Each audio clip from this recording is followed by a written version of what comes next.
قرآن کی سورہ نمبر 2 آیت نمبر 245، جس میں قرض حسنہ اور فلاحی کا کام ان کے بارے میں بتایا گیا ہے۔ تو آئیے آج ہم ایسی ہی ویڈیو پہ ریئیکشن دینے جا رہے ہیں جو کہ میں نے اللہ ٹی وی سے نکالی ہے، اور اس میں صحیح یہ بتایا گیا ہے اور بہت ہی اچھے سے بتایا گیا ہے جس کو کوئی بھی سمجھ سکتا ہے۔ تو آج ہم اسی ویڈیو پہ ریئیکشن دینے جا رہے ہیں جس میں یہ بتایا گیا ہے کہ قرض حسنہ اور فلاحی کا کام کیا ہے۔ قرآن کی آیت سورہ نمبر 2 آیت نمبر 245، آئیے دیکھتے ہیں۔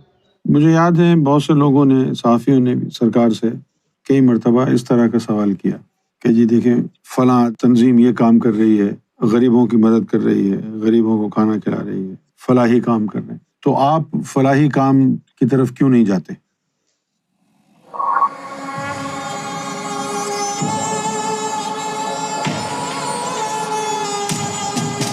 سورہ بقرہ کی آیت نمبر 245 میں آیا ہے، من ذا الذی یقرض اللہ قرضا حسنا۔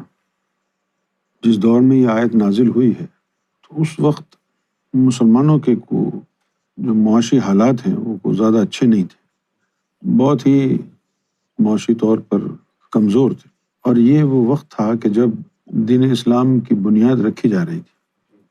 اسلامی ریاست تو آخر میں جا کے بنی، بیت المال تو اس وقت بنا جب ریاست بنی۔ اب جو ایمان لائے حضور کی ذات پر تو وہی اکٹھے ہو کے حضور صلی اللہ علیہ وسلم کے جانثار بنے۔ کسی کے پاس تلوار تھی، کسی کے پاس نہیں تھی، اور کسی کے پاس گھوڑا ہونا ایسا تھا جیسے آج کسی کے دور میں رولز روئس ہو۔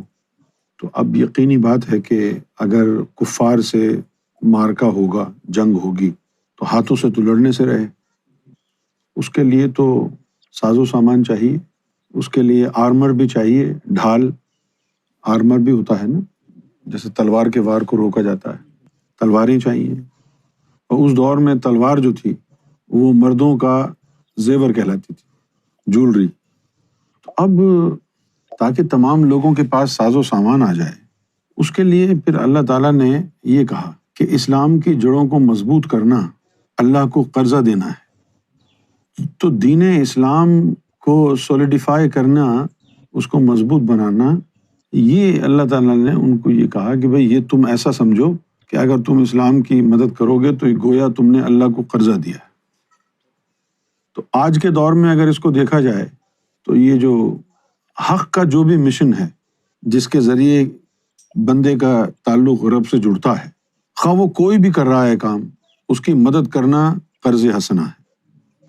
وہ مشن جس کے ذریعے انسان کا رب سے تعلق جڑتا ہے، کیونکہ یہ معمولی بات نہیں۔ مجھے یاد ہے بہت سے لوگوں نے، صحافیوں نے بھی سرکار سے کئی مرتبہ اس طرح کا سوال کیا کہ جی دیکھیں فلاں تنظیم یہ کام کر رہی ہے، غریبوں کی مدد کر رہی ہے، غریبوں کو کھانا کھلا رہی ہے، فلاحی کام کر رہے ہیں، تو آپ فلاحی کام کی طرف کیوں نہیں جاتے؟ سرکار نے فرمایا کہ وہ کر رہے ہیں نا آلریڈی، جو فلاحی کام آلریڈی کر رہے ہیں، تو ہم کو ان کی جو ہے کمپٹیشن میں آنے کی کیا ضرورت ہے؟ ہم وہ کام کر رہے ہیں جو کوئی نہیں کر رہا، اور ہم وہ کام کر رہے ہیں کہ جس سے انسان کی آخرت کی بھلائی ہو جائے گی۔ باقی دیگر جو فلاحی کام ہیں وہ وقتی ہیں۔ آج آپ نے کسی کو کھانا کھلا بھی دیا، شام کو پھر بھوک لگے گی، یا تو پوری زندگی کی ذمہ داری اٹھا لیں۔ ایک وقت کسی کو کھانا کھلانے سے کیا فائدہ ہوگا؟ پھر یہ ہے کہ دوائیاں جن سے جان بچائی جاتی ہے، جان بچا بھی لیں تو پھر بھی ایک نہ ایک دن تو اس کو مرنا ہی ہے۔ یہ مشن وہ کام ہے کہ جس سے آدمی کا رب سے تعلق جڑ جاتا ہے، اور اس کے ساتھ ایک ایسی بھلائی ہو جاتی ہے، ایسی بھلائی جس کی کوئی مثال دنیا میں نہیں مل سکتی۔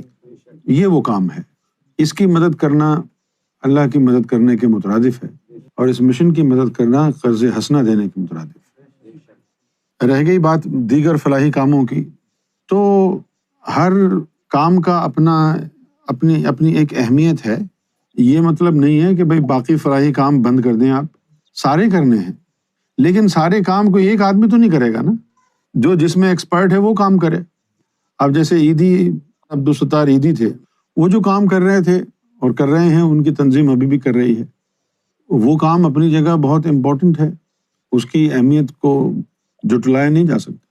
اور بھی دیگر ادارے ہیں جو فلاحی کام کرتے ہیں، سب کی اپنی اپنی جگہ اہمیت ہے، لیکن ایک کام ایسا ہے کہ جو ان تمام کاموں پر بھاری ہے، وہ ہے انسانیت کی بھلائی اور انسانیت کی آخرت۔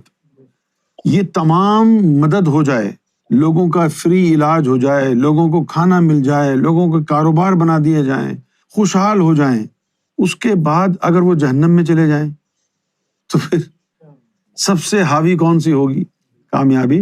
کہ کسی کا رب سے تعلق جڑ جائے۔ اور دوسری بات یہ ہے کہ یہ جو روحانی تعلیم ہے، یہ جو مشن ہے، یہ صرف آخرت کو ڈیل نہیں کر رہا، یہ اس دنیا میں رہتے ہوئے انسان کو انسان بنا کر معاشرے کو سچا بناتا ہے۔ اس تعلیم کے فقدان کی وجہ سے، اس تعلیم کے نہ ہونے کی وجہ سے سیاست دان بھی کرپٹ ہے، مولانا بھی کرپٹ ہے۔ اب دیکھیں آج کل کے جو مولانا ہیں، جیسے مولانا فضل الرحمان، مولانا کا کام کیا تھا کہ وہ اللہ اور رسول کا پیغام لوگوں تک پہنچائیں۔ آج کا مولانا نواز شریف اور زرداری کا پیغام پہنچا رہا ہے،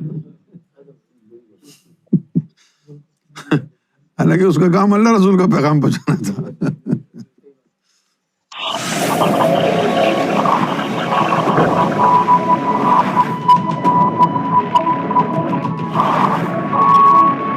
ہمیں امید ہے کہ آپ نے جب اس ویڈیو کو دیکھا ہوگا تو کوئی بھی ایسی چیز نہیں بچی ہوگی جو آپ کی سمجھ میں نہ آئی ہو، کیونکہ الرا ٹی وی پہ میں نے جتنے بھی ویڈیو دیکھے ہیں اس میں صوفی ماسٹر سیدی یونس الگوہر جی، انہوں نے بہت ہی اچھے سے ہر ایک چیز بتائی ہے جو کسی کو بھی سمجھ میں آ سکتی ہے۔